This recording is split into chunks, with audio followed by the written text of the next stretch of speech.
Tuan Pengurusi Masjid At-Taqwa Balik Pulau,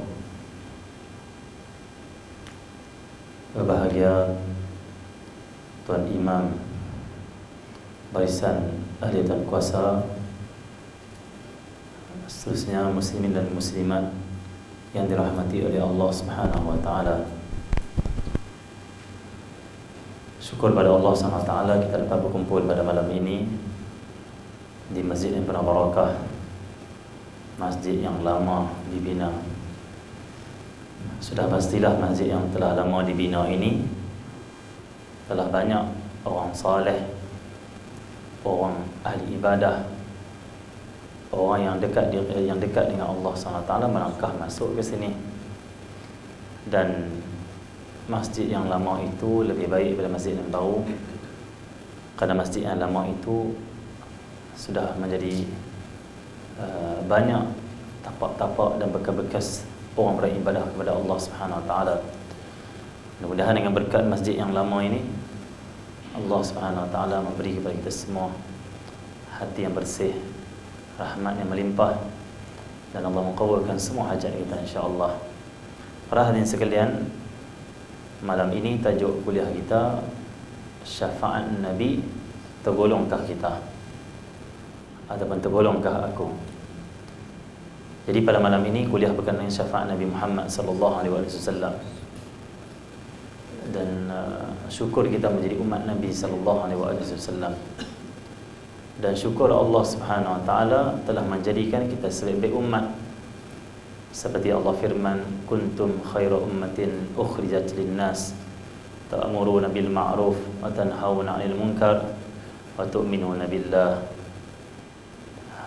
Kalian sebagai umat yang dikeluarkan untuk manusia. Ta'muruna bil ma'ruf, sifat kalian itu selalu menyuruh yang ma'ruf dan juga selalu mencegah yang munkar, dan sentiasa beriman kepada Allah Subhanahu wa taala. Ini satu pujian Allah kepada kita umat Nabi Muhammad sallallahu alaihi wasallam, umat yang disebut sebagai umat. Walaupun umat terdahulu itu lebih banyak ibadah daripada kita dan lebih lama hidup, tetapi tetap Allah mengiktiraf kita sebagai umat. Walaupun kita ni hanyalah hidup sekitar lebih kurang 60 ke 70 tahun saja, itu pun ditolak dengan waktu kita balik. Barulah kita nak beramal sebagai mukallaf, umur 15 tahun ataupun 13 tahun baru mula. Hanya beberapa puluh tahun saja kita taat pada Allah, kita buat kebaikan dengan umur yang pendek, ditambah dengan kita hidup di akhir zaman, zaman penuh dengan fitnah, zaman yang keluar Dajjal, zaman yang penuh dengan kemungkaran, kerosakan, tetapi tetap Allah mengatakan kuntum khairu ummatin ukhrijat lin-nas. Ini umat akhir zaman, ini umat Nabi akhir zaman, ini umat yang sedikit amal, ini umat yang umur mereka singkat, ini umat yang ibadat mereka sedikit, tetapi Allah Subhanahu Wa Taala mengatakan mereka adalah sebaik umat. Alhamdulillah, syukur pada Allah Subhanahu Wa Taala. Maka yang pertama, Allah Subhanahu Wa Taala ciptakan kita sebagai umat. Yang kedua, sebagai umat inilah yang mempunyai keistimewaan di dunia dan juga di akhirat. Keistimewaan kita adalah Nabi kita, Nabi Muhammad sallallahu alaihi wasallam. Dan Nabi Muhammad sallallahu alaihi wasallam, Allah Subhanahu wa taala telah menjanjikan pelbagai janji supaya ataupun janji untuk umatnya. Maka di antara janji terbesar Allah pada Nabi Muhammad untuk umatnya adalah syafaat. Syafaat. Allah SWT. Bahkan Nabi SAW dikurniakan syafaatul uzma yang ini tidak dimiliki oleh siapa pun. Nabi Adam kah, Nabi Idris, Nabi Nuh, Nabi Ibrahim, Nabi Lut, Nabi Ismail, Nabi Ishaq, Nabi Yaqub, Nabi Yusuf, Nabi Ayyub, sampailah Nabi Musa, Nabi Isa. Tidak ada seorang Nabi, Rasul termasuk para malaikah mendapat syafaatul uzma. Yang ini hanya dimiliki oleh Nabi Muhammad SAW. Apa maksud syafaatul uzma? Syafaatul uzma adalah syafaat yang besar ataupun yang agung. Syafaat Nabi Muhammad sallallahu alaihi wasallam bukan hanya untuk orang Islam. bahkan untuk seluruh manusia. Al-Imam Ibn Kathir rahimahullah ta'ala dalam kitabnya tentang hari kiamat, dia meletakkan beberapa jenis syafaat, lebih kurang 4 ke 5 jenis syafaat. Yang pertama, syafaat Nabi Muhammad SAW kepada semua penduduk mahsyar, sama ada kafir ataupun Islam. Manusia nanti akan bangkit di mahsyar. Perjalanan kita masih jauh. Kita ini sedang menghayati peristiwa hijrah Nabi SAW ataupun tahun hijrah. Sebenarnya bukan hijrah Nabi Muhammad SAW saja, kita pun berhijrah sebenarnya. Kita sedang berhijrah, berpindah daripada alam dunia, insya-Allah pelan-pelan kita sedang berjalan ke alam akhirat ataupun alam barzah. Barzakhun ila yaumi yub'atsun. Barzah sampailah hari kiamat, hari berbangkit. Dan setiap hari kita sedang berpindah daripada umur ke umur yang lain, daripada waktu pada waktu yang lain, daripada muda kita ke tua, dari tua kita ke meninggal dunia, ke meninggal dunia kita ke alam barzah, alam barzah kita hidup ke mahsyar, kita senantiasa berhijrah. Maka sebab hijrah adalah hijrah kepada Allah Subhanahu wa taala. Man kana hijratuhu ila Allah wa rasulih, fa hijratuhu ila Allah wa rasulih. Siapa yang hijrahnya kepada Allah dan Rasulnya, sungguh ataupun hijrahnya memang untuk Allah dan Rasulnya, ataupun kepada Allah dan Rasulnya. Jadi hidup ni biarlah kita ini berpindah umur, berpindah alam, semuanya kita nak kerana Allah Subhanahu wa taala. Jadi Allah SWT, nanti kita semua di barzah. Kita semua akan masuk alam barzah. Alam barzah ini kalau secara umumnya tak semua orang masuk sebenarnya. Yang masuk alam barzah hanyalah orang yang mati sebelum kiamat. Orang yang mati waktu kiamat terus nanti Allah SWT, mereka akan hidup di satu alam, di satu alam mahsyar atau alam bangkit. Maka orang yang mati sebelum kiamat ini hanyalah, barzah ini adalah tempat dipanggil apa, alam sementara untuk menunggu kiamat. Siapa yang meninggal di zaman Nabi Adam, mereka sedang di barzah sampai ke hari ini. Dan sampai bila? Sampai hari kiamat. Bila kiamat, stoplah alam barzah, maka masuk alam baru, alam mahsyar. Bila di mahsyar inilah saat yang sangat genting, yang sangat dahsyat, yang sangat berat. Kerana inilah fasa ataupun waktu manusia akan diadili oleh Allah Subhanahu wa taala. Maka Imam Ibn Kathir menyebut syafaatul uzma Nabi Muhammad yang pertama sekali untuk semua, kafir ataupun Islam. Bahkan semua umat mendapat syafaat ini. Semua umat, bukan takat umat Nabi Muhammad, umat terdahulu pun dapat syafaat ini. Syafaat apa ni?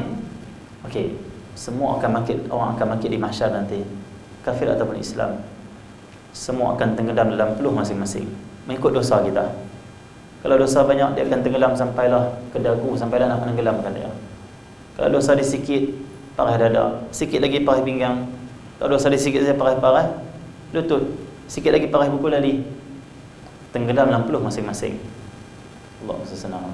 Dalam keadaan tersangat lapang, dalam keadaan tersangat dahaga, dalam keadaan panas terik, manusia akan berhimpun di mahsyar. Seperti Allah firman dalam Quran surah Al-Kahfi, wa nahsyuruhum walau falam nuradi minhum ahada, wa nahsyuruhum, macam ayat tu, falam nuradir minhum ahada. Ayat tu Allah SWT firman, kami akan himpunkan mereka nanti di mahsyar, falam nuradir minhum ahada, tak akan tinggal seorang pun. Allah SWT. Jadi Allah SWT, wa nahsyuruhum yaumal qiyamati a'ma, kami akan himpunkan mereka di akhirat dalam keadaan buta. Itu ayat yang lain, berkenaan dengan orang yang berpaling kepada ayat Allah Subhanahu wa taala. Allah SWT. Jadi Allah Subhanahu wa taala akan himpunkan manusia di mahsyar nanti, Allah SWT, dan manusia itu akan tenggelam dalam peluh masing-masing dalam keadaan panas, lapar, dahaga. Waktu inilah manusia tak tahan, khususnya orang kafir dan orang-orang yang dimurkai oleh Allah SWT. Allah SWT. Semuanya. Jadi bila mereka rasa macam ni, Allah SWT, mereka cari bagaimana untuk lepas daripada mahsyar. Kita kalau lapang cari makan, kita kalau panas cari tempat tidur, orang mahsyar lagi teruk lagi.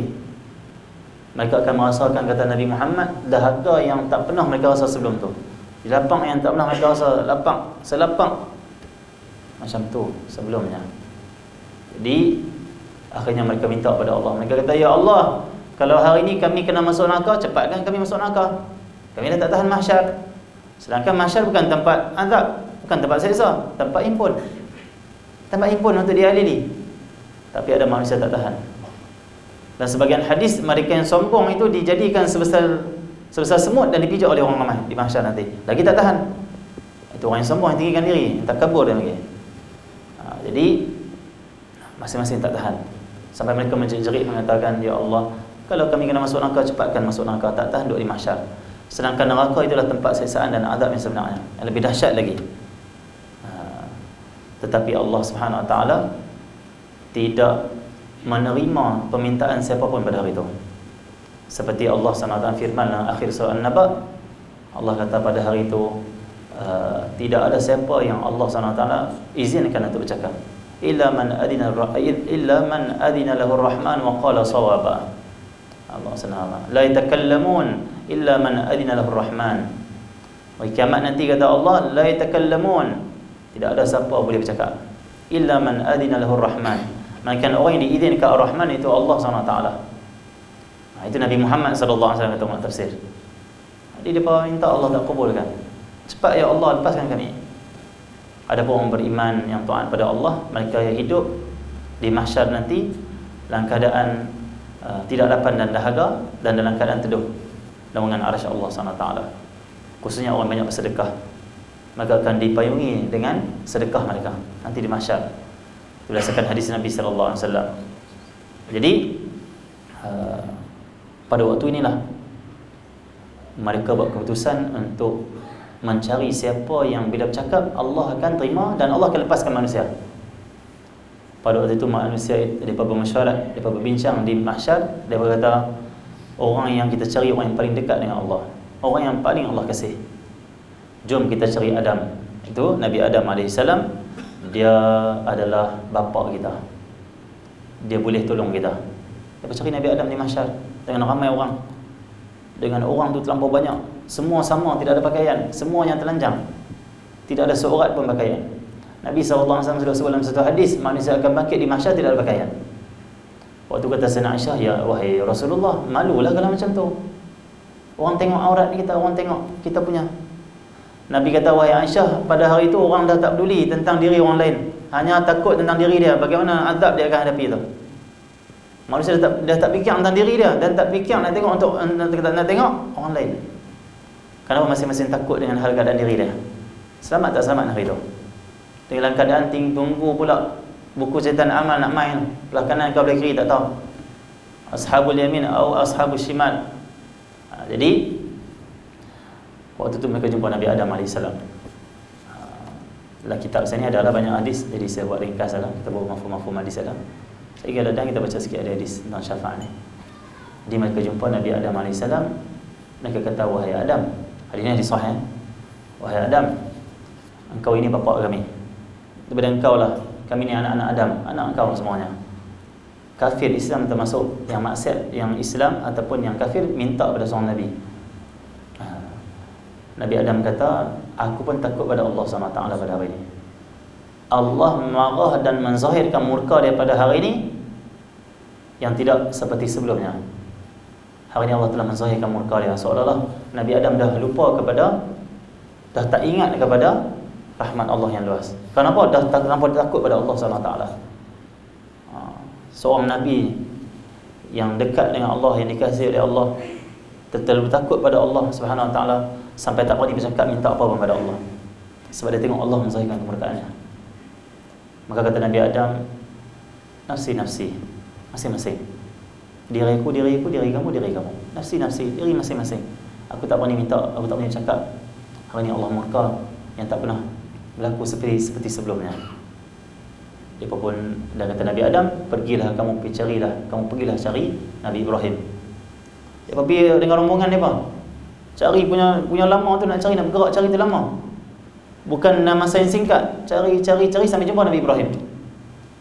Bila jumpa, dia kata, wahai Ibrahim, wahai Nabi Ibrahim, engkau mintalah pada Allah supaya Allah mulakan pengadilan. Sebagian riwayat sebut 50,000 sanah. Sebagian riwayat menyebut manusia akan berdiri di mahsyar tunggu Allah adili mereka selama 50,000 tahun. Lama tu. Tak tahan. Jadi kata, wahai Ibrahim, wahai Nabi Allah Ibrahim, mintalah supaya Allah lepaskan kami semua. Yang nakal-nakal yang syurga-syurga cepat. Tak tahan mahsyar. Ini bukan cerita dongeng, ini bukan cerita daripada TV. Ini bukan cerita daripada movie, daripada pawagam. Ini cerita daripada Nabi Muhammad sallallahu alaihi wasallam. Ini cerita daripada Al-Quran. Semua kita kena hadapi, seorang sekali semua. Mahsyar tu macam mana? Jadi Nabi Ibrahim kata, aku pun takut pada Allah pada hari ini. Allah menzahirkan kemurkaannya.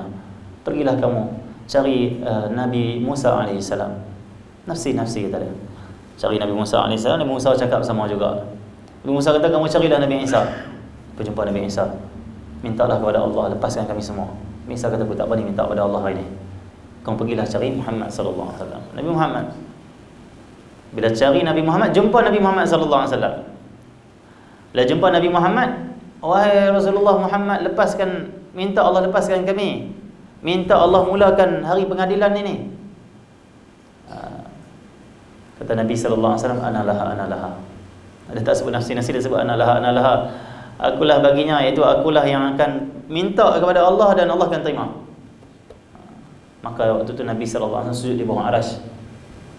Dan pada waktu itu Allah mengajarkan kepada Nabi Muhammad, mengilhamkan kepada Nabi Muhammad tasbih yang tak pernah Nabi bertasbih sebelum itu macam tu. Tasbih yang paling istimewa. Tasbih yang kita tahu, subhanallah bihamdih, subhanallah bihamdih, subhana rabbil azim bihamdih, subhanallah adalah khalqih wa ridha nafsi zinata arsyih. Itu sikit yang kita tahu. Di mahsyar nanti Nabi sujud di bawah arasy, Allah ilham kepada Nabi Muhammad bertasbih kepada Allah. Tasbih itu sangat indah, sangat luar biasa, tak pernah seorang pun menyebutnya tasbih itu. Dan kata ulama, siapa waktu ni dekat dengan Nabi Muhammad, dia akan dengar tasbih Nabi Muhammad sallallahu alaihi wasallam istimewa tu. Banyak selawat, banyak sunnah ada dekat dengan Nabi Muhammad. Dan waktu tu Nabi sallallahu alaihi wasallam sujud dan berdoa, ya Allah, lepaskan manusia di mahsyar. Kasihanilah manusia ya Allah. Hanya permintaan Nabi Muhammad Allah terima. Ulama muhaddisin mereka berbincang kenapa yang nabi-nabi, Nabi Adam, Nabi Ibrahim, Nabi Musa pergi tolak kat nabi-nabi yang lain, tak mau minta. Sampai Nabi Isa kata pergi cari Nabi Muhammad. Ini menunjukkan betapa mulianya Nabi Muhammad sallallahu alaihi wasallam. Kenapa Nabi Adam tak terus sebut jumpa Nabi Muhammad? Dia kata jumpa Nabi Ibrahim dulu. Ini nak menunjukkan nabi-nabi yang besar, yang utama ini tidak boleh bersyafaat kepada manusia pada hari itu untuk mulakan hari pengadilan. Mereka ada syafaat, tapi syafaat mereka untuk umat mereka. Tapi syafaat untuk buka hari pengadilan, untuk tolong manusia, minta pada Allah lepaskan manusia, ini hanya Nabi Muhammad. Disebut syafaatul uzma. Disebut Nabi Ibrahim, Nabi Ibrahim sebut Nabi Musa, Nabi Musa sebut Nabi. Kenapa macam tu? Nak tunjuk ni nabi besar-besar ni. Ini nabi-nabi utama ni, rasul utama ni. Mereka sedang menolak. Nak menunjukkan betapa mulianya Nabi Muhammad sallallahu alaihi wasallam. Jadi analah Nabi sujud. Waktu Nabi sujud minta Allah mulakan hari pengadilan, tiba-tiba diserulah pada Nabi Muhammad sallallahu alaihi wasallam, irfa' ra'sak washfa' tushaffa'. Angkatlah kepadamu dan berilah syafaat. Syafaat kamu diterima. Itu Nabi Muhammad sallallahu alaihi wasallam. Terus Nabi bangun dan syafaatkan manusia, dan manusia lepas dari mahsyar. Mulalah hari pengadilan. Maka kata Imam Ibn Kathir, ini syafaatul uzma dapat pada semua orang kafir ataupun Islam untuk lepas daripada mahsyar. Yang kedua, kategori syafaat, Nabi memberi syafaat kepada orang-orang yang berdosa besar. Seperti dalam hadis, syafaati li ahli al-kaba'iri min ummati. Seperti dalam hadis Nabi Muhammad sallallahu alaihi wasallam. Itu satu hadis. Kalau dalam hadis yang satu lagi, riwayat Al-Imam Ahmad dan Al-Imam At-Tabrani, Nabi sallallahu alaihi wasallam qala, khayyirtu baina asy-syafa'ati an yadkhulu nisfu ummati al-jannah fakhtartu syafa'ah li'annaha a'ammu wa akfa. Amma innaha laysat lil mu'minin al-mutaqaddimin walakinnaha lil mudannibin al-khatta'in al-mutalawwithin. Maksudnya apa? Aku diberikan pilihan antara syafaat dan separuh umat aku masuk ke dalam syurga. Pernah Allah bagi pilihan pada Nabi Muhammad sallallahu alaihi wasallam. Kita kena dengar kisah ini, baru kita tahu betapa kasihnya Nabi Muhammad kepada kita semua. Dan Nabi Muhammad sendiri nak kita tahu dia kasih kepada kita. Allah sendiri beritahu dia kasih kepada kita. Laqad ja'akum rasulun min anfusikum azizun 'alaihi ma 'anittum harisun 'alaikum bil mu'minina raufur rahim. Telah datang kepada kalian seorang rasul daripada kalangan kalian, iaitu manusia. Azizun 'alaihi ma 'anittum. Terasa berat atas rasul ini apa yang menimpa kamu. Dia rasa susah, rasa berat bila tengok kamu kena azab, kamu berpaling pada agama, dia nakkan kebaikan daripada kamu. Harisun 'alaikum bil mu'minin. Sangat-sangat nakkan kebaikan, keselamatan untuk orang beriman. Wa bil mu'minina raufur rahim. Harisun 'alaikum bil mu'minina raufur rahim. Pada orang beriman yang Nabi sallallahu alaihi wasallam kasih, sayang Nabi sallallahu alaihi wasallam. Satu hari Nabi sallallahu alaihi wasallam diberi pilihan, wahai Muhammad, engkau nak ada aku masukkan umat engkau separuh dalam syurga, free saja. Maksiat ke tak maksiat ke, taat tak taat, free saja. Ini tawaran daripada Allah SWT. Itu bahasa mudah lah. Okay, ya? Maksudnya kalau umat dia ada 1 bilion, akan masuk setengah bilion berapa? 500 juta. 500 juta. Free. Walaupun dalam 500 juta ni 300 juta tu maksiat, jahat, tetap masuk juga separuh. Kalau dalam 1 bilion tu yang taat 1 juta kan, tetap separuh juga, janji dah. Maksiat tu tak maksiat, tetap separuh tu dah masuk, confirm. Engkau nak dakwah Muhammad sallallahu alaihi wasallam. Nabi kata diberi pilihan untuk aku. Yang pertama, separuh umat kamu secara percuma dan secara tidak dihisab, tidak dikira apa-apa amal mereka, terus masuk syurga. Kalau umat Nabi Muhammad ada 100,000, 50,000 masuk. Free saja walaupun maksiat sekalipun. 50,000 lagi masuk neraka. Yang kedua, kamu diberi pilihan untuk mendapat syafaat. Yang pertama, umatmu dijamin separuh masuk syurga. Yang kedua, aku beri syafaat, kata Allah. Dengan syafaat ini, Nabi minta kepada Allah, Allah akan terima. Nak masukkan siapa, nak masukkan orang yang mana, Allah terima. Boleh pilih, Nabi boleh pilih. Yang pertama, Allah pilih separuh saya masuk syurga. Yang kedua, Nabi Muhammad boleh pilih berapa orang nak masuk syurga. Tengok Nabi pilih yang mana? Nabi kata, aku pilih syafaat. Fakhtartu syafa'ah. Aku pilih syafaat. Aku tak pilih separuh masuk syurga. Kenapa? Kalau separuh masuk syurga, takkan separuh lagi masuk neraka. Betul macam mana? Tak sanggup tengok umat masuk neraka. Nabi Muhammad ni dia nak umat dia semua masuk syurga. Berdasarkan hadis Sayyidina Aisyah radhiyallahu anha. Sayyidina Aisyah baca ayat Quran. Allah firman dalam surah Ad-Duha, wala sawfa yu'tika rabbuka fatardha. Tuhanmu akan beri kepada kamu nanti sehinggalah kamu itu rasa suka dan puas. Rasa suka, rasa puas. Kata Sayyidina Aisyah, tidak ada yang paling Nabi puas, yang paling Nabi suka, melainkan umat dia semua masuk syurga, tak tinggal seorang pun dalam neraka. Maka yang ni janji Allah akan bagi pada Nabi Muhammad sallallahu alaihi wasallam nanti di akhirat. Ahli maksiat masuk juga syafaat Nabi sallallahu alaihi wasallam. Tapi yang takutnya masuk neraka dulu, masuk syurga. Okey, jadi aku pilih syafaat. Fakhtartu syafa'ah. Aku pilih syafaat. Tengok baiknya Nabi Muhammad. Nabi tak fikir syurga dah, Nabi fikir syurga kita. Sayang pada umat. Sehingga kan disebutkan kita Ihya Ulumuddin, ada satu qaul daripada ulama mengatakan, wahai umat, Nabi Muhammad kasih kepada kalian lebih dari ibu ayah kalian kasih kepada kalian. Ayah kita nanti di akhirat, mak kita dia apa-apa. Yauma yafirul mar'u min akhihi wa ummihi wa abihi wa sahibatihi wa banihi. Allah Subhanahu. Di akhirat nanti mak lari pada anak, anak lari pada ayah, ayah lari pada anak, suami lari pada isteri, isteri lari pada suami, kawan lari pada kawan dia. Masing-masing takut diminta tolong, diminta pahala dan diminta bela. Masing-masing takut pada Allah SWT. Kecuali seorang saja kita pergi, dia tak lari. Kita. Siapa itu? Nabi Muhammad SAW. Dia bukan nak tunjuk kata mak ayah kita tak bagus, mereka bagus, tapi mereka takut nanti di akhirat sebab tak dapat kelebihan syafaat atau syafaatul uzma, atau mereka takut anak-anak nak ambil pahala mereka dan mereka tak cukup pahala masuk neraka. Takut dengan azab Allah SWT. Jadi Nabi Muhammad tak fikir, oh aku dah masuk syurga, tak apalah umat aku separuh pun cukup dah. Janji aku masuk syurga, janji aku selamat sudah, separuh pun cukup banyak dah. Tak.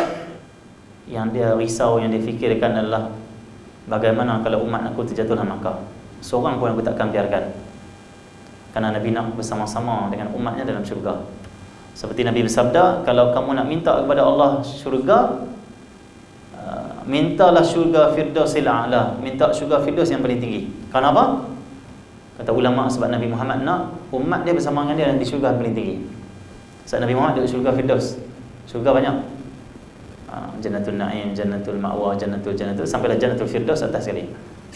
Bukan Nabi Muhammad di sana.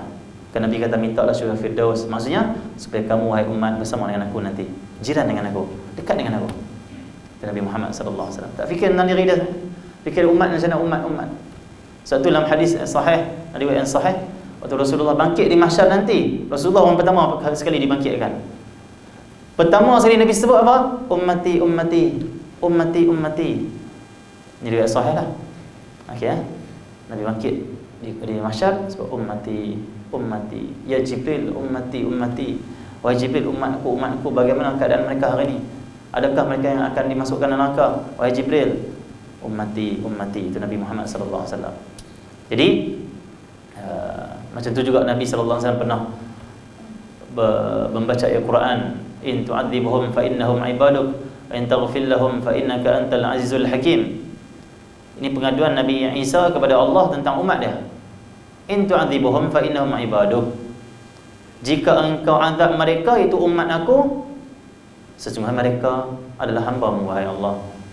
In taghfir lahum, jika engkau ampunkan mereka, itu umat aku, fa innaka antal azizul hakim. Sesungguhnya engkau itu maha perkasa lagi maha bijaksana.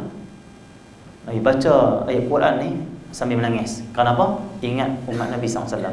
Nabi menangis kerana kita semua. Kita orang balik pulau ni Nabi pernah menangis untuk kita. Bukan untuk sahabat saja, bukan untuk keluarga Nabi Muhammad Ahlul Bait, untuk umat. Dalilnya selepas itu Nabi bersabda, Nabi menangis baca ayat ini, teringatkan umat bagaimana umat kena azab, bagaimana kalau umat kena azab. Lepas itu Nabi baca, Nabi mengatakan, Allahumma ummati ummati, Allahumma ummati ummati, ya Allah umatku umatku. Itu hadis sahih. Umat itu maksudnya semua kita umat Nabi Muhammad. Kita bukan umat Cristiano Ronaldo, bukan umat Lionel Messi, bukan umat artis, bukan umat tokoh mana-mana. Kita umat Nabi Muhammad sallallahu alaihi wasallam. Ada orang dia kata, aku ni ikut Lionel Messi lah, aku ni ikut Mbappe lah, apa semua macam tu. Dia rasa macam seolah pengikut itu inilah aku punya pemimpin. Kita umat Nabi Muhammad sallallahu alaihi wasallam. Nabi kita Nabi Muhammad. Kita lah pengikut Nabi Muhammad. Muhammad pemimpin kita, bukan yang lain. Jadi Allah SWT. Dan kita ikut pemimpin-pemimpin ni, ikut Nabi sallallahu alaihi wasallam macam tu. Jadi ummati Nabi sebut, kasih pada umat. Maka Nabi pilih syafaat, tak pilih separuh masuk syurga. Kenapa? Nak semua dapat syafaat. Kalau pilih separuh masuk syurga, Nabi tak ada syafaat. Nabi hanya tengok umat dia masuk neraka dan juga syurga. Separuh. Kalau separuh masuk syurga, kita masuk neraka. Kalau separuh lagi, walaupun taat ke, walaupun wali sekalipun masuk neraka. Kenapa? Cukup separuh. Contoh umat Nabi Muhammad 50-50, separuh 50-50 lah. Contoh 70% taat, 30% saya maksiat, tetap dipilih separuh juga. Yang wali ke, soleh ke, yang terlebih tu semua masuk neraka juga. Kalau 50% kita masuk ke, kalau setengah umat masuk ke kita. Tengok dengan amal kita dengan kita ni, jauh juga kita ni. Okey, Allah senang. Nabi tak pilih yang tu. Walaupun banyak sebenarnya, separuh tu banyak, Nabi tak pilih. Kenapa? Risaukan umat yang tergelincir dan masuk neraka. Kasih kita, lebih kasih pada ibu, kasih pada kita, dan itu Nabi sallallahu alaihi wasallam. Okey, jadi Nabi kata fakhtartus syafa'ah. Aku pilih syafaat kerana syafaat ini lebih umum dan mencukupi untuk seluruh umat aku. Waqfa, maksudnya lebih cukup untuk umat aku. Aku nak yang cukup untuk umat aku. Separuh tak cukup maksudnya. Nabi kata separuh tak cukup. Aku nak yang cukup untuk umat aku. Nak semua dapat syafaat. Walaupun kita lawan Nabi Muhammad, tak suka Nabi Muhammad, kita tak ikut sunnah Nabi Muhammad, Kita jauh, kita kurang salat pada Nabi Muhammad, tapi Nabi kata apa? Aku nak syafaatkan dia. Orang biasa ni kalau kita buat lebih kurang kat dia, dia tak peduli kita dah. Dia kata apa? Mampu pergi hang, tu bahasa Kedah. Hang punya bahasa tu bahasa Kedah lah. Minta maaf saya kasar marah okay. Bahasa Kedah yang tu. Hang punya bahasa kata dia. Aku buat lebih kurang. Nabi Muhammad tak. Kita buat benda yang tidak elok, tapi Nabi Muhammad balas dengan kebaikan. Masih lagi nak selamatkan kita. Kita cuba bayangkan anak kita. Macam itulah Nabi SAW. Contoh, anak kita ni tak baik, selalu lawan cakap kita. Tiba-tiba satu hari ada orang tangkap dia nak lempar api. Kita nak selamatkan anak kita tak? Kalau kita kata, mampu dia hang. Tak lawan aku kan. Hang punya pasal. Nafsi-nafsi. Mana ada kata tu? Kita kena, "Oi, anak aku nak bakang." Lah, anak aku lepas jahat, nampak jangan buat macam ni. Hampa buat elok dia. Nampak? Anak tak bagus ni. Muhammad kasih dia lebih pada ayah ibu kasih ni. Ada di zaman Rasulullah Sayyidina Ikrimah, nama Ikrimah. Dia ni orang soleh. Orang dekat dengan Nabi Muhammad, dekat dengan Allah. Satu hari dia kahwin. Dia kahwin ni, dia lebihkan isteri dia daripada mak dia. Mak dia terasa hati. Bila dia meninggal dunia, Rasulullah dapat khabaran dari Jibril tentang keadaan hal Ikrimah yang menyakiti hati ibu dia. Rasulullah kata, aku tak mau sembahyang Ikrimah. Kenapa? Dia menyakiti hati ibu dia. Tak mau sembahyang, Nabi tak mau sembahyang jenazah orang yang sakiti hati ibu dia.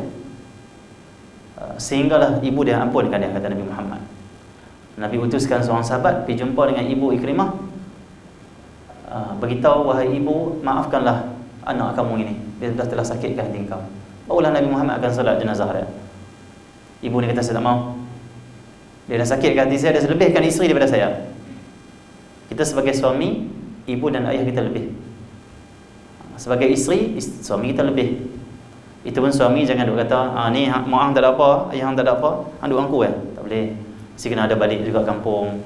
Balik kita bawa dia pergi jumpa mak ayah mentua kita. Masing-masing dia panggil apa? Masing-masing dia panggil apa dapat bahagian dia, maksudnya masing-masing memahami maksudnya. Walaupun isteri kita ni, kalau kita kata jangan balik rumah mak kamu, dia tak boleh balik tau. Yang balik rumah ayah kamu, dia tak boleh balik, tak boleh keluar. Berdosa kalau dia keluar tu. Kerana dia wajib mentaati kita. Tapi kita ni kena ada ihsan lah. Nak balik rumah mak, okey tak apa, abang beli tiket flight, no problem. Macam tu okey lah, bini pun seronok. Senang lah apa tu kalau bini dah suka kita. Jadi Allah SWT. Jadi Nabi kata, dia tak mau maafkan. Okey, saya tak mau solat jenazah Ikrimah dan saya akan bakang jenazah ni. Bagi tahu kat mak dia. Nabi kata Nabi nak bakang. Dia dengar anak nak kena bakang, mak lari-lari mai kat jenazah. Wahai Rasulullah, janganlah bakang anak saya. Wahai Rasulullah, janganlah bakang anak saya maafkan dia ya Rasulullah. Nabi pun sembahyang, Allahu Akbar jenazah dia. Maksudnya seorang ibu, anak dia sakitkan hati macam mana pun tak sanggup tengok anak kena bakang. Nabi Muhammad kasih kepada kita ni, tak sanggup tengok. Tak sanggup. Itu Nabi Muhammad sallallahu alaihi wasallam. Jadi Allah SWT, syafaat kedua Nabi syafaatkan orang yang berdosa. Tengok hadis ni. Aku pilih syafaat supaya lebih umum dan lebih menyeluruh umat aku dapat syafaat. Dan Nabi bersabda, ketahuilah sesungguhnya syafaat aku itu bukan untuk orang yang beriman saja. Amma innaha laysat lil mu'minin al-mutaqaddimin. Syafaat aku ini bukan hanya untuk orang yang beriman yang terdahulu. Tetapi dia adalah, syafaat ini adalah untuk orang yang melakukan dosa dan kesalahan. Al-khatta'in al-mutalawwithin. Tengoklah hadis ni riwayat Imam Ahmad dan Imam At-Tabrani. Nabi kata syafaat kalau Allah masukkan umatku separuh saja dalam syurga, separuh saja. Bila aku minta aku pilih syafaat, syafaat aku hanya bukan hanya untuk orang beriman.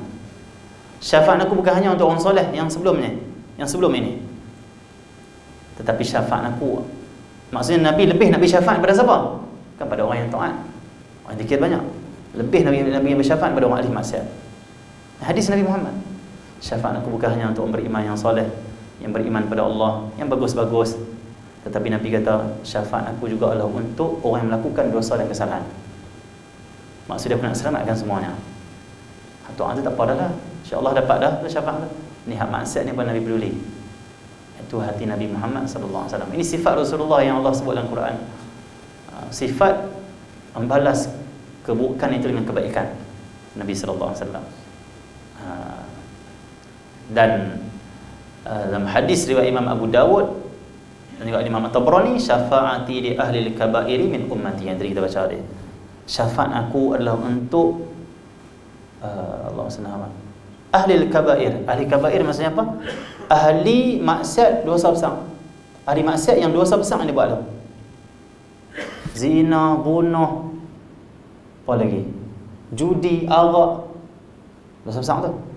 Apa lagi dosa besar? Dosa besar ni kata Nabi Muhammad, syafaati li ahli al-kaba'iri min ummati. Syafaat aku untuk orang berdosa besar, ahli dosa besar daripada kalangan umatku. Tengok, yang dosa besar Nabi pun nak beri syafaat. Tengok, masya-Allah, Nabi Muhammad sallallahu alaihi wasallam. Nak adan dulu kan? Ke nanti? Adan dulu. Ketua. Tu sikit. Okey. Cerita syafaat ni sampai bila pun tak habis. Banyak maksudnya, kita insya-Allah ringkaskan. Jadi kata Imam Ibn Katsir, ni kita nak sebut kategori syafaat. Kategori syafaat. Yang kedua, syafaat kategori kedua adalah Nabi beri syafaat kepada orang yang berdosa besar. Ataupun termasuklah dosa kecil, kita masukkan sekali. Okey, syafaat itu ada beberapa kategori. Yang pertama sekali, syafaat Rasulullah untuk semua manusia, kafir ataupun Islam. Yang kedua, untuk orang berdosa besar, termasuk dosa kecil. Yang ketiga, syafaat Nabi Muhammad sallallahu alaihi wasallam untuk orang yang tidak cukup amalan. Dia tak buat maksiat, dia ada taat, tapi amalan tak cukup. Rasulullah akan datang di timbangan amal dia, Rasulullah akan berat akan tolong dia di timbangan amal dia. Sampailah berat timbangan baik dia, masuk syurga. Itu syafaat Nabi jenis. Yang ketiga adalah tolong orang yang tak cukup amal. Dosa tak buat dia ni, tapi amal tak cukup. Yang keempat, kategori keempat, syafaat Nabi Muhammad, syafaat Rasulullah untuk orang yang sudah masuk ke neraka Allah SWT. Yang masuk ke neraka, Rasulullah akan keluarkan balik. Ini termasuk kategori syafaat. Yang dosa besar ni kita boleh pecahkan dua pula. Orang berdosa besar ataupun ahli maksiat ini di mahsyar nanti, yang pertama, mereka masuk neraka dulu. Yang kedua, sebelum masuk neraka, Nabi dah ambil mereka. Nabi kata ini syafaat, sudah tak masuk neraka. Itu yang kita risau kalau kita ni ahli maksiat. Mungkin orang pakai hujah ni, dia kata apa? Tengok Nabi beri syafaat pada kita, tuihkan mabuk, tuihkan arak, tuihkan curi, tuihkan jenayah. Contoh, Nabi Muhammad syafaat dah tak ada. Nabi Muhammad syafaat, tapi masuk mana dulu tak tahu. Takut-takut tergelincir masuk neraka dulu. Kerana apa? Umat ramai. Nabi syafaat kau orang ni, Nabi syafaat kau orang ni, ada orang terlepas masuk neraka. Bukanlah syafaat Nabi ni semua kena stop dulu. Okey, duduk sini semua. Ni dah susah, masuk juga. Dosa kecil. Tak, semua berjalan dengan serentak.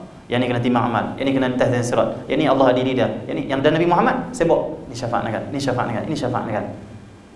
Ada yang Nabi duduk di sana, yang ni dah masuk neraka.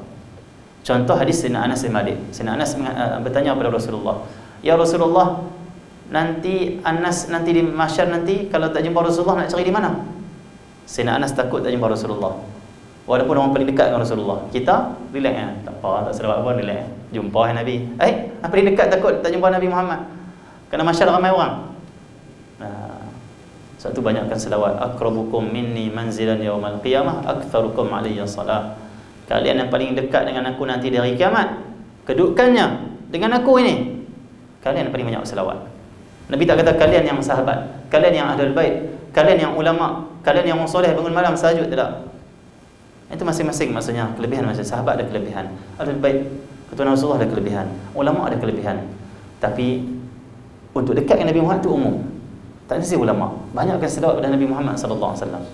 Kalau ulama banyak selawat lagilah bagus yang tu. Tapi kita pun kalau tak sampai dah tahap ulama-ulama noh hebat-hebat noh, selawat banyak-banyak pada Nabi Muhammad, dekat juga dengan Nabi Muhammad. Tengok baiknya Rasulullah, rahmatnya yang Allah bagi pada kita.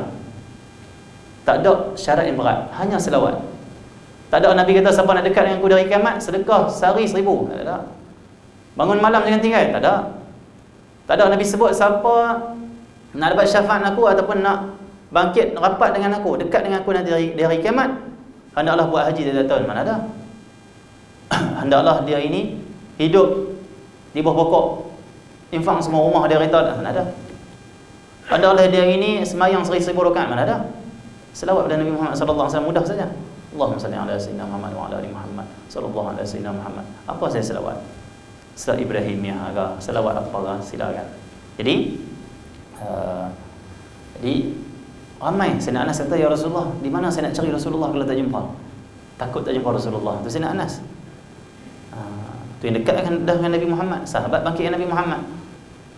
Teman-teman mereka yang wafat di Madinah akan bangkit bersama Nabi Muhammad.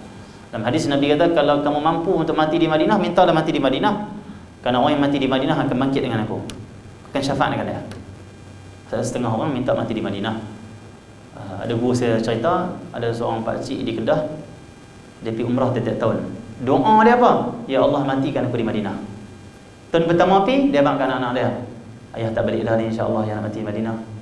Kita boleh buat itu. Teriak anak-anak dia. Tapi balik, selamat balik. Tahun kedua pergi lagi, ya Allah, matikan aku di Madinah. Pergi lagi, sebab dia nak hadis tu, nak dengar hadis tu, dia nak amal hadis tu, dia nak bangkit Nabi Muhammad. Tahun kedua, dia kata anak dia, ayah tak balik dah lah, ayah nak mati di Madinah. Hidup lagi, tak mati lagi, balik pula. Tahun ketiga dia pergi lagi umrah, tak putus asa, pergi lagi. Aku harapkan mati di Madinah. Tahun ketiga, mati di Madinah. Mati di Madinah. InsyaAllah bangkit dengan Nabi Muhammad nanti di akhirat. Saya pun minta macam itulah, mudah-mudahan mati di Madinah juga. Okey. Mudah-mudahan kita dapat bangkit Nabi Muhammad sallallahu alaihi wasallam. Tak mati di Madinah pun tak apalah, mati di tempat taat, mati di tempat baik. Mati di tempat yang bukan tempat yang tak elok. Mati waktu yang elok. Jadi Allahumma salli ala Rasulullah sallallahu alaihi wasallam ini kata pada Sayyidina Anas, wahai Anas, carilah aku di mizan. Di mahsyar nanti dia panggil apa? Cari checkpoint saja. Tak payah cari rata-rata, 3 saja. Yang pertama Nabi sebut, carilah aku di mizan, iaitu timbangan amal. Timbangan amal ni ulama khilaf. Timbangan amal ni besar. Saya tak ingat berapa bulan perjalanan timbangan amal tu besar. Cuma ulama khilaf bagaimana amal kita ditimbang. Ada pandangan mengatakan amal kita yang buruk tu jadi macam benda-benda yang tak elok, amal yang baik jadi macam benda-benda yang elok. Ada juga yang mengatakan kita yang kena naik atas timbangan tu, baru tahu kita ni jahat ke baik berat. Ada pandangan kata begitu.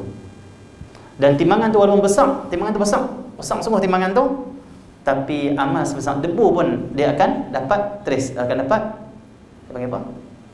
Kesan. Itu timbangan canggih sungguh. Timbangan luar biasa yang Allah jadikan di akhirat. Tak terlepas satu pun. Amma ya'mal mithqala dzarratin khairan yarah. Siapa yang beramal satu zarrah saja, sebesar debu zarrah saja, dia akan tengok. Dan siapa yang buat amal yang jahat satu besar sikit saja, besar debu ya, dia akan lihat nanti di akhirat, diperlihatkan untuk dia. Tak lepas sikit pun. Jadi sekali lagi, cari budi mizan wahai Anas. Sayyidina Anas fikir-fikirkan, dia takut tak jumpa lagi Rasulullah sebab orang ramai. Dia kata, wahai Rasulullah, kalau saya tak jumpa Rasulullah di mizan, nak cari di mana? Nabi kata, cari saya di titian sirat. Sebab Nabi akan duduk di mizan untuk apa? Untuk selamatkan umat yang kurang timbangan amal, yang jahat dia berat. Nabi akan tolong situ syafaat. Dan Nabi akan pergi ke titian sirat pula untuk apa? Untuk doakan umat, Rabbi salim salim, sebab dalam hadis, ya Tuhanku, selamatkan umat yang lintas di sirat. Tak mau umat tergelincang, jatuhlah neraka. Satu riwayat hadis, waktu nak umat tergelincang, Nabi akan pegang dekat pinggang ni. Pegang tu, angkat, letak balik. Jalan, Nabi kata, Rabbi salim salim. Nabi Muhammad sallallahu alaihi wasallam selamatkan semua umat. Kata Sayyidina Anas, ya Rasulullah, kalau tak jumpa di titian sirat, kata Rasulullah, mafhumnya, carilah aku di Telaga Kautsar. Di situ Nabi sebut minumkan umatnya untuk masuk syurga Allah SWT. Man syariba minhu falam yazma' abada. Siapa yang minum daripada air Telaga Kautsar ni tak akan dahaga selama-lamanya. Tak ada air yang macam tu. Hanya khas Telaga Kautsar ni Allah beri khas untuk Nabi Muhammad. Telaga Nabi Muhammad ni, Telaga Kautsar ni, siapa minum saja seteguk tak akan dahaga selama-lamanya. Telaga Kautsar. Jadi Nabi kata, wahai Anas, saya akan sebut di 3 tempat ni saja. Cari aku di 3 tempat ini, kata Nabi Muhammad. Dan kita kena ingat hadis ni. Bagi kita kena cari Nabi Muhammad nanti akhirat di mahsyar nanti. Kalau kita mau cari, saya dah banyak sedekah, tak payah carilah, saya banyak zikir. Kena cari Nabi Muhammad. Ni sahabat yang banyak amal ni. Sahabat yang banyak zikir, sahabat yang duduk dengan Nabi Muhammad. Takut tak jumpa Nabi Muhammad, tak dapat syafaat. Takut jatuh dalam neraka Allah SWT. Takut. Sayyidina Umar Al-Khattab kata, kalaulah nanti di mahsyar diumumkan semua orang kena masuk, semua orang masuk syurga, seorang saya masuk neraka, kata Sayyidina Umar Al-Khattab, aku rasa aku seorang tu sebab aku ada dosa dengan Allah SWT. sahabat Nabi Muhammad. Sedangkan ahli syurga adalah Sayyidina Umar. Dalam satu hadis sahih Nabi kata Abu Bakar dalam syurga, Umar dalam syurga, Osman dalam syurga, Ali dalam syurga. Khulafaur Rasyidin Nabi Muhammad disebut jelas. Itu dia panggil para sahabat Nabi Muhammad. Jadi kita tak jalan lain melainkan di mahsyar. Jangan lupa cari Nabi Muhammad dulu. Tak usah kalau yang lain, cari Nabi Muhammad dulu. Kenapa kita nak syafaat Nabi Muhammad? Kita bukan cukup amal kita. Kau cukup? Tak cukup. Sahabat Nabi Muhammad yang banyak amal pada kita pun. Nabi sebut dalam satu hadis, kalaulah kamu infak emas sebesar gunung Uhud, tak boleh kamu lawan sedekah sahabat aku, kata Nabi SAW. Kualiti sedekah sahabat. Walaupun sahabat sedekah RM1 dah contoh, satu dirham ya, kita ambil segunung Uhud, kita nak infak, tak boleh lawan sedekah sahabat Nabi SAW. Kualiti kecintaan mereka, iman mereka pada Allah SWT. Jadi sikit kita berbeza sikit. Jadi syafaat Nabi ini di antaranya adalah memberi syafaat kepada orang yang berdosa besar. Itu kita insya-Allah masuk, dia panggil apa? Dalam mudah-mudahan masuk dalam kelompok yang berdosa itu, yang dapat syafaat Nabi SAW. Kita ada dosa. Dan kalau kita ni orang Tuhan, kita nak masuk juga dalam kalangan syafaat Nabi Muhammad sallallahu alaihi wasallam. Allahumma salli ala. Yang terakhir, hadis terakhir, saya baca sikit hadis terakhir. Allahumma salli ala. Hadis ini saya baca mafhum saja, diriwayat Imam At-Tabrani dan juga Imam Al-Bazzar. Rasulullah bersabda mafhumnya, aku memberikan syafaat kepada umatku sehingga Tuhanku pun menyeru kepada aku. Nabi beri syafaat sampai dah saat Allah seru Nabi Muhammad sallallahu alaihi wasallam. Allah berfirman, Allah berkata, Allah selamat,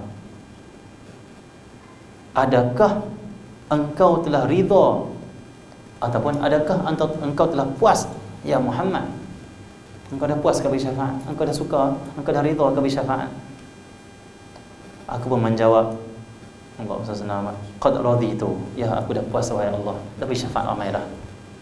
Maksudnya ini dalil Nabi akan bagi syafaat sampai Nabi puas. Itu sebab tu ada hadis Nabi masuk syurga, Nabi tahu ada lagi penduduk neraka, umat dia masuk neraka. Dan ada hadis sahih juga, bila masuk syurga, bila ramai beri syafaat, lebih setengah ada umat beri syafaat, Nabi rasa macam dah semua macam dah masuk syurga. Nabi pun masuk syurga.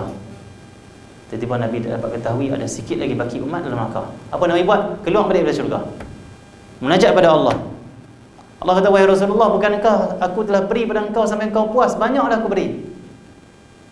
Nabi Muhammad kata, ya Allah, bukankah engkau dah janji, wala sawfa yu'tika rabbuka fatarda, engkau dah janji nak bagi aku sampai aku puas. Aku nak syafaat kau umat aku ya Allah. Allah kata, irfa' ra'sak, angkat kepala engkau wahai Muhammad, syafaatkan semua umatmu yang dalam neraka, walaupun iman mereka itu sebesar biji gandum. Itu satu riwayat.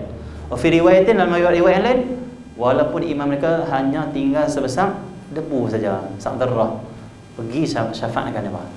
Tapi keluarkan semua umat dia yang beriman, tak ada seorang pun dalam neraka akhirnya. Yang tinggal adalah umat yang kafir saja, yang tak beriman dengan Allah. Yang itu tak boleh keluar dah.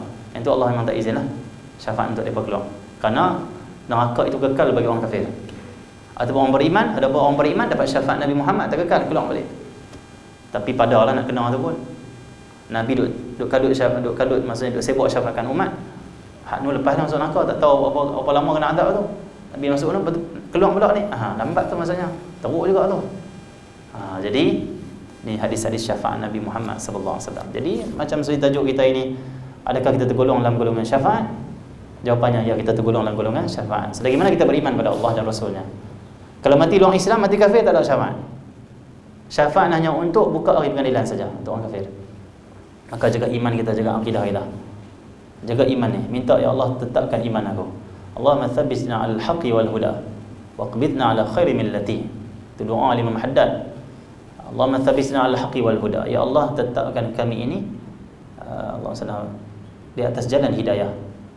Waqbidna 'ala khairi millati, dan cabut kami itu, matikan kami di atas agama, di atas sebaik-baik agama, itu Islam.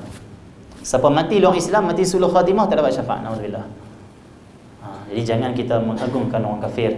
Jangan tengok orang kafir ni hebatlah, dia kafir lah, naudzubillah, tak boleh. Atau buat perkara yang membatalkan iman dan Islam, tak boleh. Mempermainkan agama, mempermainkan Nabi Muhammad, mempermainkan Islam. Buat dia panggil apa, agama buat macam diperolok-olokkan. Kafir tu murtad, naudzubillah. Jaga iman tercabut, nak masuk balik tu tak tahu masuk ke tak. Kalau mati tak dapat syafaat Nabi Muhammad sallallahu alaihi wasallam. Lepas tu jahat macam mana pun, iman jaga, akidah jaga, taubat pada Allah cepat-cepat. Takut iman dikeluarkan pada hati kita, na'udzubillah. Penutupnya Imam Ghazali kata, orang mati su'ul khatimah ni dengan dua cara. Dalam kitab Minhajul Abidin. Yang pertama, su'ul khatimah ni maksudnya apa? Mati dalam Islam. Atau mati dalam maksiat, mati lupa Allah, lupa agama Islam. Yang pertama, waktu mana dia nak mati, dia sibuk fikirkan harta benda. Ni Allah tak izin dia mati dalam keadaan iman dan Islam. Kerana mungkin maksiat banyak, mungkin Allah taubat tak ada. Waktu nak mati tu, dia tanya, bendang aku siapa nak pegang? Kereta aku beli, siapa nak ambil? Macam mana tu? Tanya. Akhirnya waktu tu malaikat cabut nyawa aja tanpa mengucap kalimah la ilaha illallah. Cara kedua kata Imam Ghazali, waktu nak mati tu Allah cabut iman pada dada dia, sehingga bila dia ajak la ilaha illallah dia tak tahu apa itu la ilaha illallah. La ilaha illallah, apa la ilaha illallah? Apa dia kalimah apa tak ada? Anak dia kata, kan ayah orang Islam, abang orang Islam, apa Islam? Dia dah tak ingat Islam dan tak percaya Islam. Kerana apa? Dia cabut iman waktu mati. Dan mati dia su'ul khatimah, mati dalam keadaan kafir. Ni kerana apa? Kerana maksiat-maksiat yang mereka lakukan waktu hidup dulu, tidak taubat kepada Allah SWT. Itu sebab utama dia panggil. Maksiat buat zalim orang, buat nanya orang, buat lebih kurang ke orang, hina orang. Tak mau taubat, sombong, tinggi diri. Waktu nak mati Allah cabut iman, na'udzubillah min dzalik. Ataupun mati dalam keadaan sibuk dengan dunia. Takut cabut iman, syafaat tak dapat terus, masuk neraka kekal. Na'udzubillah min dzalik. Mudah-mudahan Allah beri syafaat Nabi Muhammad beri kita semua, dan kita banyakkan selawat untuk dapat syafaat Nabi Muhammad sallallahu alaihi wasallam. Jangan tinggalkan untuk membaca doa lepas azan, itu untuk dapat syafaat. Nabi kita siapa baca doa lepas azan, wajib aku beri syafaat pada dia. Doa lepas azan, Allahumma rabb hadhihi ad-da'wati tammah was-salatil qa'imah. Baca itu. Waktu selawat pada Nabi Muhammad, wajib dapat syafaat dari Rasulullah. Nah, hadis yang lain dia sahih. Riwayat Imam Muslim, siapa selawat pada aku 10 kali pagi dan 10 kali petang, wajib baginya syafaat. Selawat banyak pada Nabi SAW. Amalkan sunnah, jangan remehkan sunnah. Yang kita tahu sunnah Nabi Muhammad, amalkan saja. Walaupun seminggu sekali, hari Jumaat pakai putih, hidupkan sunnah Nabi Muhammad. Hidup pakai putih, sunnah Nabi Muhammad. Nabi Muhammad makan macam mana? Tiru. Nabi Muhammad masuk tandas macam mana? Tiru. Nabi Muhammad tidur macam mana? Tiru. Nabi Muhammad baca apa sebelum tidur? Tiru. Hidupkan sunnah. Kenapa? Orang yang hidupkan sunnah akan bangkit dengan Nabi Muhammad, dapat syafaat Nabi Muhammad sallallahu alaihi wasallam. Dan yang ketiga, jangan sakiti orang Islam, jangan sakiti umat Nabi Muhammad. Ni semua umat syafaat ni. Kita tengok jahat macam mana pun kawan kita, dia dapat syafaat nanti. Maka muliakan dia, doakan dia. Maksiat dia kita benci, diri dia doakan hidayah.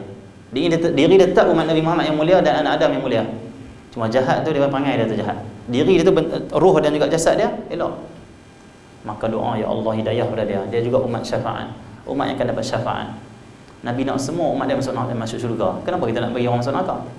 Hampa buat lebih kurang kat aku, ya Allah masukkan neraka orang ni. Nabi Muhammad nak masukkan syurga semua. Kita pula, ya Allah masukkan orang neraka. Jangan. Tugas kita adalah berdakwah ke jalan Allah, ajak umat Nabi Muhammad dekat diri dengan Allah, ikut Rasulullah, salawat pada Nabi Muhammad. Dan jahat mereka kita doa hidayah. Tegur dengan baik. Baik mereka kita tolong, baik mereka kita doa lagi Allah tambahkan. Kerana kita semua dikasihi oleh Nabi Muhammad sallallahu alaihi wasallam. InsyaAllah kalau ni sikap kita, ni amal kita, insyaAllah kita dapat syafaat Nabi Muhammad sallallahu alaihi wasallam. Sallallahu alaihi wasallam. Al-Fatihah. Bismillahirrahmanirrahim. Wa limaghfiril dhalin. Amin. Allahumma inna bihudaika wa barakatuh. Hasbunallahu wa natina fil hasanah fil akhirah. Sallallahu alaihi wasallam. Kita maaf atas sampai lewat. InsyaAllah dan kita semua dapat syafaat Nabi Muhammad. Terima kasih kepada pengurusi masjid, Tuan Imam, Tuan Kuasa yang menjemput, dan semua ahli jemaah yang tunggu walaupun lewat habis. Minta maaf banyak-banyak. InsyaAllah semua dapat syafaat Nabi Muhammad sallallahu alaihi wasallam. Amin.